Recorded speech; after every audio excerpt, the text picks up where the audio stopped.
Nagpa-meet and greet naman ang Pinoy pole vaulter at binansagang pambansang boyfriend na si EJ Obiena. Na-achieve din sa event ang goal na makapag-raise ng funds para sa susunod na henerasyon ng Pinoy pole vaulters. Para bigyan ng mukhang balita, Mobile Journal, Denise Valdesancho.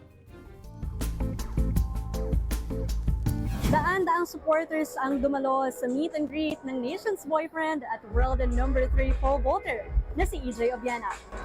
It was a Sunday to remember para sa mga taga-suporta ng Tubong Tondo, Manila na si EJ Obiena sa high-flying hangout event niya kahapon sa Ayala Malls, Manila Bay, Parañaque. Sa libo-libong registrants, 300 ang maswerteng napili for an exclusive meet and greet access. Isa na dyan si Weng na nagmula pa sa Marikina. I was so excited.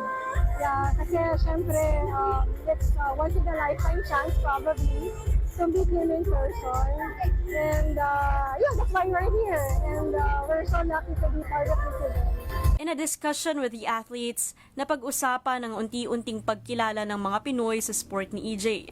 With all these now pole vaulting being known, such as what Eliza said, this is something that today this will be a core memory for me because this has never been done.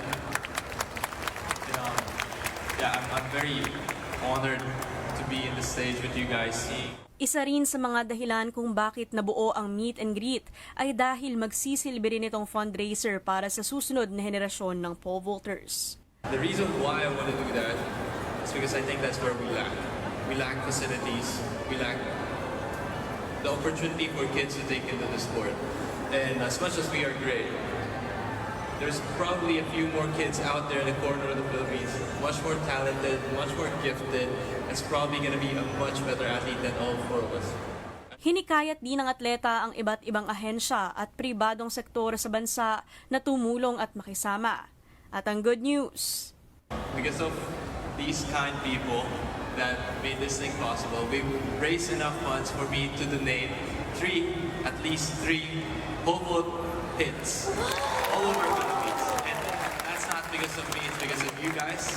For now, focused muna si EJ sa recovery ayon kay Coach Vitaly Petrov at pole vault legend Sergey Bubka na dumalo rin sa event. EJ needs to recover after the injury, and after they start to build step by step.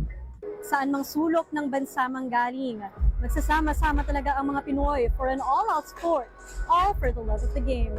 Mobile Journal, Denise Valdesancho po, hatid ang mukha ng balita.